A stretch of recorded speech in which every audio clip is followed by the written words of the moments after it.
구약 996쪽 이사야 27장에 있는 하나님의 말씀입니다.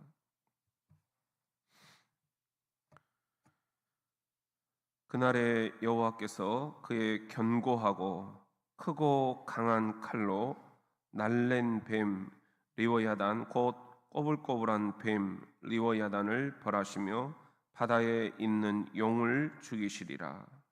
그날에 너희는 아름다운 포도원을 두고 노래를 부를지어다. 나 여호와는 포도원 지기가 되며 때때로 물을 주며 밤낮으로 간수하여 아무든지 이를 해치지 못하게 하리로다. 나는 포도원에 대하여 노함이 없나니 찔레와 가시가 나를 대적하여 싸운다 하자. 내가 그것을 밟고 모아 불사르리라.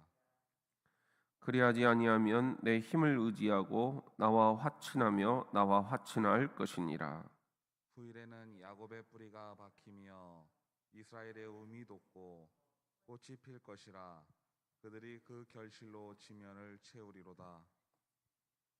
주께서 그 백성을 치셨던들 그 백성을 친 자들을 치심과 같았겠으며 백성이 죽임을 당하였던들 백성을 죽인 자가 죽임을 당함과 같았겠느냐. 주께서 백성을 적당하게 견책하사 쫓아내실 때에 동풍 부는 날에 폭풍으로 그들을 옮기셨느니라. 야곱의 불의가 속함을 얻으며 그의 죄 없이 함을 받을 결과는 이로 말미암나니 곧 그가 제단의 모든 돌을 부서진 흰 돌 같게 하며 아세라와 태양상이 다시 서지 못하게 함에 있는 것이라. 대저 견고한 성읍은 적막하고 거처가 황무하며 버림받아 광야와 같은즉 송아지가 거기에서 먹고 거기에 누우며 그 나무 가지를 먹어 없이 하리라. 가지가 마르면 꺾이나니 여인들이 와서 그것을 불사를 것이라.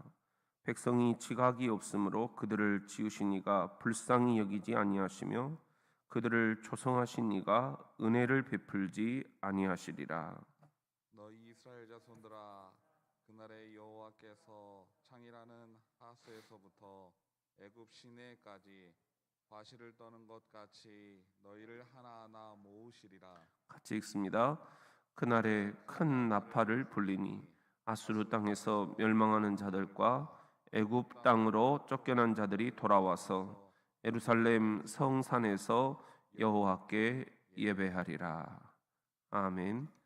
오늘 우리에게 주시는 이사야 27장 말씀을 통해서 우리가 하나님의 음성을 함께 듣도록 하겠습니다.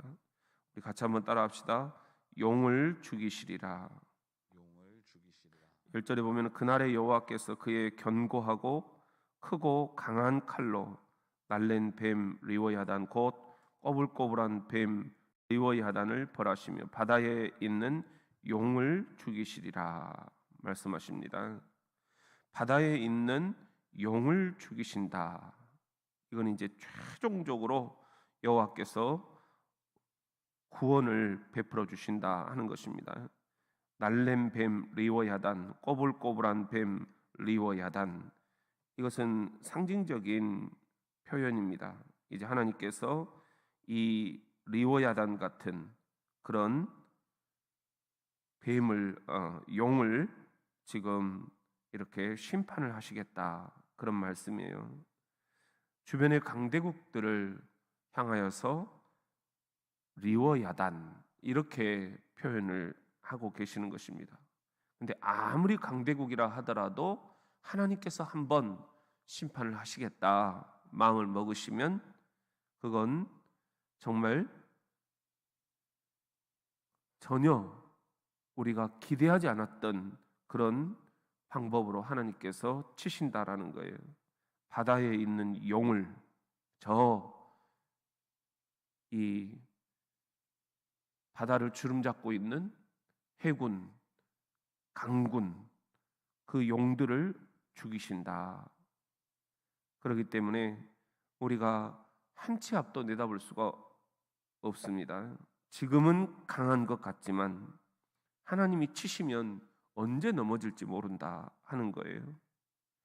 우리가 지금 우크라이나와 또 러시아 그 전쟁을 통해서 놀라는 사실은 이 러시아가 이렇게 지금 준비가 안 돼 있는가. 너무 우리가 러시아에 대해서 허상을 보고 있었구나.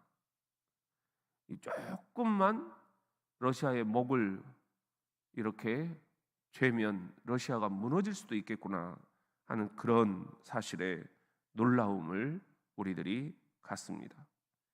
이 강대국이라고 하는 게 다 헛개비다, 헛개비다. 먹고 마시는 문제를 조금만 이렇게 쥐어틀면 그냥 그 나라가 일시에 무너질 수도 있는 그런 것이 우리가 생각하는 강대국이다. 러시아만이겠습니까? 중국도 마찬가지입니다. 일본도 마찬가지입니다. 아니, 미국도 마찬가지입니다. 이렇게 세상이 이야기하는 강대국, 바다를 장악하고 있고 또 하늘을 장악하고 있고 육지를 장악하고 있는 이런 강대국들을 의지하는 것은 너무나 허망한 것들이다. 하나님께서 그 강대국들을 치신다면 너무 맥없이 무너지고 말 그런 나라들이다. 애굽이 당시에 망하리라고는 아무도 생각을 안 했습니다. 우리가 고대 이집트 성지 순례를 가보면 이들이 얼마나 강한 나라였는가 하는 것을 지금도 그 흔적을 볼 수 있어요. 지금도 그 피라미드를 우리가 이렇게 가서 보면서 이것은 도무지 사람이 지을 수가 없는 그런 것이다. 그래서 세계 7대 불가사의 이런 식으로 이야기를 하잖아요. 그만큼 수많은 사람들을 거기에 희생을 시켜서 만들어낸 그런 그 나라의 위용들을 볼 수 있습니다. 그런데 이것이 하루아침에 무너져 버리고 맙니다. 용을 죽이시는 하나님, 강한 자를 순간 무너지게 하시는 하나님. 그렇기 때문에 우리가 늘 역사 앞에 이 역사를 주관해 가시는 이가 누구냐? 저 강대국이냐? 아니면 우리냐? 아니면 역사의 주관자는 따로 계시느냐? 따로 계신다는 거예요. 이 역사를 시작하신 분 하나님, 이 역사를 심판하실 분 하나님, 하나님께서 이 역사를 주관해 가신다. 그러므로 우리가 사람을 의지하지 말자, 강대국을 의지하지 말자. 어느 순간 우리는 정말 닥쳤던 개가 되고 만다. 그러므로 여러분들 하나님만 의지할 수 있기를 바랍니다. 이 바다에 있는 용도 하루아침에 죽이시는 이가 하나님이시다. 하나님만 우리들이 붙잡을 수 있기를 주의 이름으로 축원합니다. 우리 같이 한번 따라합시다. 그 결실로 지면을 채우리로다. 그 결실로 지면을 채우리로다. 6절에 보면은 후일에는 야곱의 뿌리가 박히며 이스라엘의 우미 돋고 꽃이 필 것이라. 그들이 그 결실로 지면을 채우리로다. 이렇게 주변 강대국들이 하나님이 치시니까 너무 맥없이 무너지는 거예요. 반면에 여호와의 백성들, 그들은 2절에 보면은 그날에 너희는 아름다운 포도원을 두고 노래를 부르게 될 것이다. 나 여호와가 포도원 지기가 될 것이다. 때때로 물을 주고 밤낮으로 간수하여 아무도 너희를 해치지 못하게 할 것이다. 약속의 말씀이 선포가 됩니다. 그리고 이제 6절에 보면은 야곱의 뿌리가 박히고 이스라엘의 우미 돋고 꽃이 필 것이다. 그 결실로 너희가 지면을 채우게 될 것이다. 하나님의 품을 떠나서 자고 했던 이스라엘 백성들이 이렇게 주변 강대국을 통원해서 하나님이 치시니까 그 신음소리가 하늘을 닫았습니다. 그리고 그들이 부르짖자 그 주변의 열강들, 하나님께서 순간 용을 죽이셨다. 그리고 다시 구원의 손길을 베풀어 주시는데 야곱의 뿌리가 박히고 이스라엘의 우미 돋고 꽃이 필 것이다. 다시 후손들이 잘 될 것이다라는 것입니다. 결실로 지면을 채우게 될 것이다. 지금 씨가 말라버렸어요. 하나님의 백성들이 다 어디로 사라져 버렸어요. 그런데 다시 지면을 채우게 된다. 이 땅을 채우게 된다. 다시 부국 강병들이 될 것이다. 하나님의 약속의 말씀입니다. 이것들은 모두가 다 하나님께 백성들이 눈을 다시 돌렸기 때문입니다.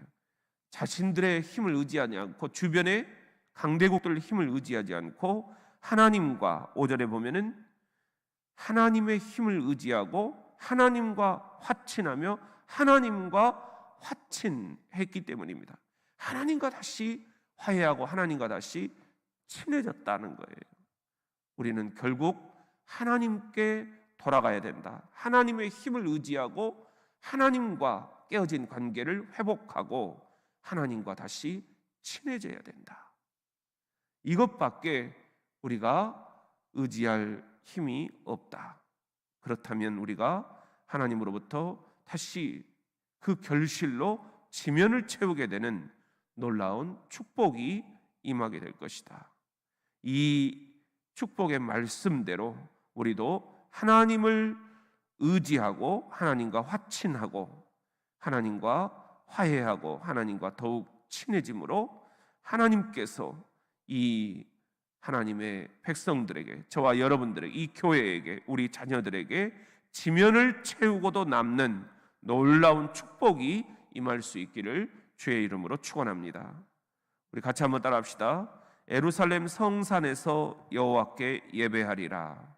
예루살렘 성산에서 여호와께 예배하리라. 13절에 보면 그날에 큰 나팔을 불리니 아수르 땅에서 멸망하는 자들과 애굽 땅으로 쫓겨난 자들이 돌아와서 예루살렘 성산에서 여호와께 예배하리라. 이제 마침내 하나님께서 저 바다에 있는 용들, 주변에 강한 나라라고 자부했던 그 강대국들을 치시고 이스라엘 백성들을 이제 지면에 가득 채우시는 그날, 이제 큰 나팔이 울려 퍼집니다. 아수르 땅에서 멸망하는 자들, 애굽 땅으로 쫓겨난 자들이 돌아오게 될 것이다. 흩어져 있는 하나님의 백성들이 다시 고국으로 돌아오게 될 것이다. 애굽으로 팔려갔던 이들, 아수르로 노예로 끌려갔던 이들, 포로로 잡혀갔던 이들이 다시 귀국하게 될 것이다. 그들이 예루살렘 성산에서 여호와께 예배하게 될 것이다. 여호와께 예배를 할 수가 없었던 지난 날들, 그것은 다 우리의 잘못 때문이었습니다. 우리가 하나님께 눈을 돌리지 않았기 때문입니다. 강대국들에게 눈을 돌리고 저들을 의지하고 저들과 화친을 맺으면 살 길이 있을 것이다. 그렇게 생각을 했습니다. 하나님보다 눈에 보이는 힘을 의지를 했습니다. 그 결과 그들은 혹독한 시련을 당하고 이제 마침내 다시 하나님을 의지하며 하나님과 화친하며 귀국합니다. 예루살렘 성산에서, 거룩한 산 바로 예루살렘에서 여호와께 예배하게 되는 것입니다. 오늘 우리들에게도 이 예배가 코로나 기간 잠시 동안이지만 문을 닫았던 그때가 있었습니다. 얼마나 우리들의 마음이 아프고 답답했는가. 그런데 여러분, 앞으로도 이런 일들은 얼마든지 있을 수 있다. 그렇기 때문에 우리가 깨어서 하나님을 제대로 믿어야 된다. 하나님께 제대로 예배해야 된다. 예배할 수 있을 때 예배하지 않으면 어찌 되겠는가? 우리가 너무 지금 이렇게 무뎌 있는 것은 아닌가? 예배의 자리를 놓쳐버리고 있는 것은 아닌가? 예배가 얼마나 소중한가 하는 것을 잊어버리고 있는 것은 아닌가? 하나님이 내게 복을 주실 때, 하나님이 내게 이렇게 살려주실 때 우리가 돌아와서 예루살렘 성산에서 여호와께 예배하는 저와 여러분이 될 수 있기를 주님의 이름으로 축원합니다.